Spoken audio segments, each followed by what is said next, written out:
Have you ever felt like you have these amazing gifts, these talents, these passions, but you don't know what in the world to do with them? Well, you're definitely at the right place. So, on this channel, I talk about ways that you can really build holistic wellness.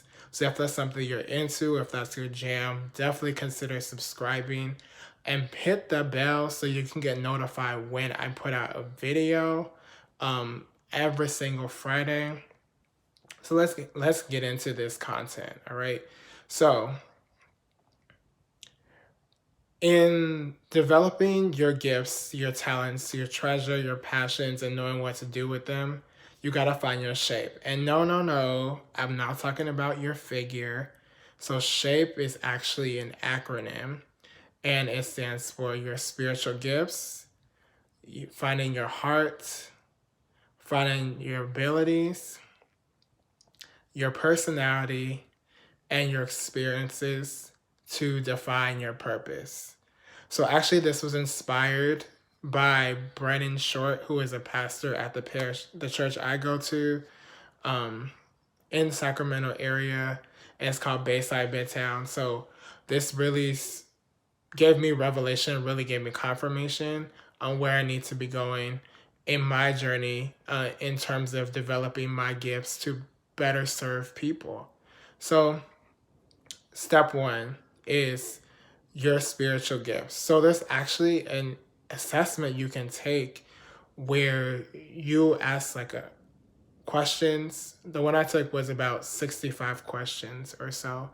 65 questions, and you ask them 1 through 3, and essentially based on how you answer them, you rate them, 9 being the highest, and I think the lowest you can get is a 3. So you rate them, and then based on your ratings, they're attached to certain spiritual gifts. So the beauty of spiritual gifts is that everybody's spiritual gift looks different, right? So in terms of, for mine, one is mine is past being a pastor and a shepherd.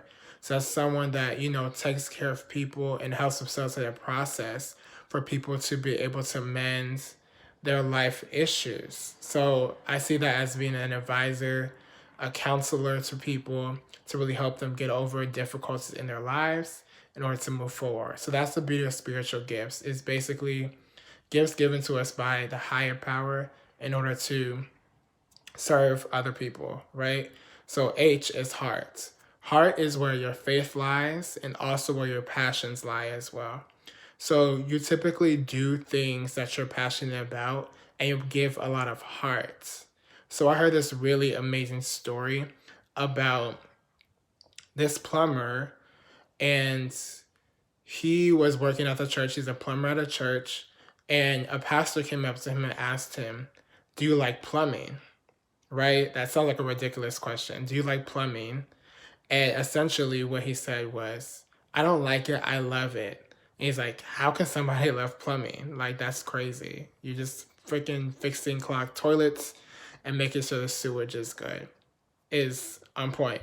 And his response was, I'll never forget his response. His response was, "Plumbing gives people peace of mind. When your toilet is backed up, you don't have peace of mind because you're like, oh, I don't want it to overflow and I don't want it to get all over the floor and, flood the whole house." And so having somebody who loves plumbing is giving people peace of mind, knowing that that's one less issue they have to deal with. And that he gives that back up to the higher power. For me, it's God, but for you, it could be somebody totally different, right? So that's beautiful about heart. It aligns with your passions, and with your passions, you put your whole heart and soul into it. So next is your abilities. So we're all born with unique abilities, right? Some of us are very creative and we're drawers. Some of us are really good at singing. Some of us are really good with our hands and making things and putting things together. Some of us are great writers, speakers, right? We all have these special gifts. And what makes them beautiful is that with these innate abilities, we're destined to do certain things with our innate abilities. That's the beautiful thing.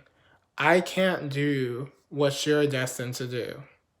I can't. I can't do what you're destined to do because it's not for me to do. Okay?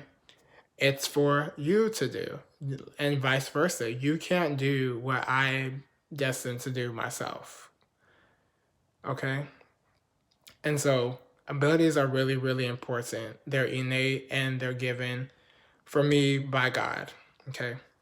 So, that was the S, H, and A portion of shape.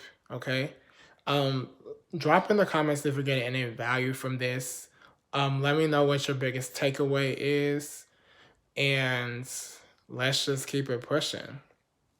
All right, so P is your personality, which are dispositions that we as human beings naturally possess. So our personalities are pretty, they're pretty standard, and they don't change, they don't fluctuate heavily over time. They actually get consistent over time. And so our personality makes what we do different from other people, right? So we may have the same spiritual gifts, right? We may have the same spiritual gifts, but how we do it is different. So for example, for me, I am extroverted, but I'm also introverted in the same capacity. So I'm an ambivert. So sometimes, I can be a life of party and be very sociable and meet a lot of people, but also at the same time, I do value quality conversations with few people. And so those are my two personality types, and how that plays out is, I could be the person that talks and leads people like the shepherd and the pastor, but then I'm also somebody who can really be good in small groups and talking to maybe like 4 or 5 people more intimately and in depth because I also have that ability. You see how that works out? And so everyone has their own unique personality, although they may have the same gifts. How it's displayed is different, and that's the beauty. And last is our experiences, which I think is one of the most important things to remember is our experiences. So our past experiences, whether they bring us pleasure or pain, have made us who we are. And in order for God to work in our lives, he has to minister to the whole person. Let me say that one more time. In order for God to work in our lives, he needs to minister to the whole person. Right? So you go through things not for you, but to be a testimony to other people. Right? So your experiences help, the next person who may be going through a similar situation not have to go through because you already went through it. So use your experiences as a testimony from where you've come from to where you're going. And this is all part of your story. And your experiences really is where your genius lies. Where there's pain is where there's your genius. All right? And this is something I definitely want to leave you with.